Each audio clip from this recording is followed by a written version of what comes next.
उदालगुरि जौमा फरायसालियाव खुंदों जिल्ला थाखोनि विकसित भारत युथ पार्लियामेन्ट जथुम।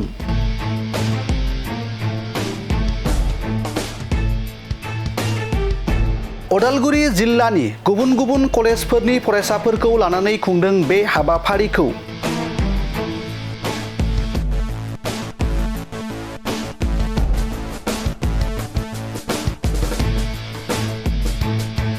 भारत हादरखौ जौगा मान थाखोनि दाफुंनायाव इयुथफोरनि बाहागो लानाय आयदायाव दिनै उदालगुरि कलेज अडिटोरियाम नब्लाङाव बे जिल्ला थाखोनि विकसित भारत युथ पार्लियामेन्ट जथुमखौ खुंफुंनायखौ नुनो मोननाय जादों।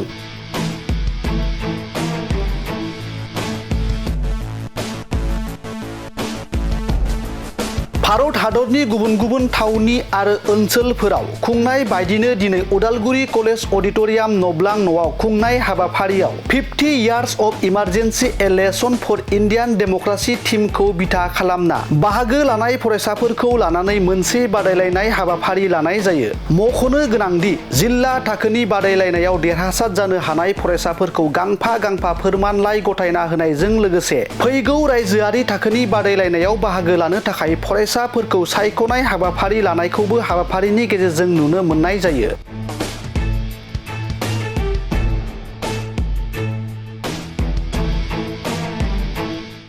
जों दिनै बे उदालगुरि जौमा फरायसालियाव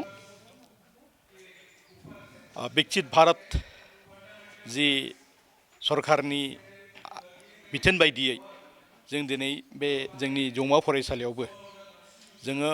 बे आयदाखौ खुंफुंदों। बे आयदाखौ खुंनायाव जोङो दिनै मोनसे थि आयदाखौ सायख'नानै गथ'फोरखौ बिनि सायाव गियान होनो नाजानाय जादों आरो बे आयदायानो जादों जोंना 50 बोसोराव जि इमारजेन्सि आगान होबाय आरो बे आगान होनायाव होदों आरो बे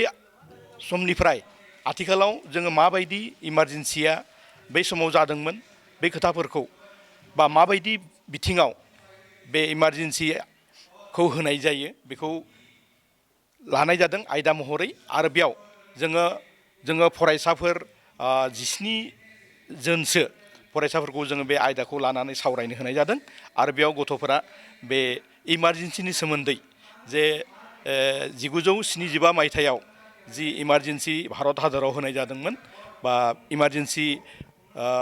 होनाय जादोंमोन आरो बे इमारजेन्सिखौ लानानै गथ'फोरा गोबां मोजां जुक्ति होनानै जे इमारजेन्सिनि सायाव मा इमारजेन्सि हादराव गोग्लैयोबा मा बिथिङाव जे जनसाधारणा बा नागरिकआ मा खहा जायो बेफोर बिथिंखौ दिन्थिनानै होनाय जादों आरो माबायदि बिथिङाव बे इमारजेन्सिया हादराव जायो बेफोरबायदि गोबां बिथिंखौ फरायसाफोरखौ सावरायनायखौ जोङो नुनो मोननाय जादों आरो बे बिथिंखौ नुनानै जोङो गोजोननाय मोनदों जे गथ'फोरा सोलोंनो हादों जे गथ'फोरनि आथिखालाव जिबायदि बा लाइमोनफोरनि जि मोनसे रल थायो जौगानायाव हादर जौगानायाव गावनि फरायनायाव बे बिथिङाव गथ'फोरनि बाहागो लानायखौ नुनानै जोङो जोबोद गोजोननाय मोनदों आरो आं इयुनाव बेबायदि आयदाफोरा जाबाय थाथों जे गथ'फोरा जोंनि गणतन्त्र बा डेम'क्रेसि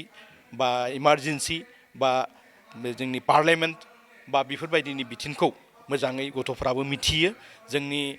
लिबार्टि जोंनि जास्टिस बायदि खोथाफोरखौ राइट्सफोरखौ गथ'फोरा मोजाङै मिथिनो हायो बेखौनो आसा थिबाय।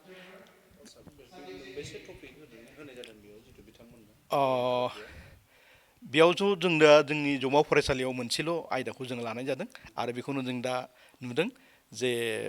50 बोसोराव बे इमारजेन्सिया जेनेबा माबायदि जादोंमोन 50 बोसोर जाबोबाय जे जोङो 1975 मायथाइयावनो जों बेखौ होनाय जादोंमोन आरो बे दा 50 बोसोर फैयै 50 बोसोर जोङो जाफैनायखौ दा नुनो मोननाय जादों आरो बे समाव जे माबायदि दे इयुनाव बे जादोंना जायाखै दासिम जे 75 मायथाइयाव होबायथ' आरो दासिमथ' जोङो बेबायदि गोदानै जानाय नुवाखै जे बेयाव जों नुनो मोनदों जे सरकारनि जि मोनसे सामलायनाय हादोरखौ जे माबायदि जोङो गोजोन थासारियाव लाबोनो हादों आरो लाबोनानै जों बोरै जौगानाय फारसे जोङो आवगायलांनो हादों बेखौ जों आरो मोनसे हादोरा जौगानोबा जोंनो गोजोनखौ नांगौ सान्तिखौ नांगौ सान्ति थाबासो जोङो जौगानो हागोन आरो बे बिथिंखौ जोङो 1975 मायथाइयाव होदोंमोन बिनि उनाव आरो बेबायदि इमारजेन्सि जोंनि हादोराव जोङो जानायखौ नुनो मोननाय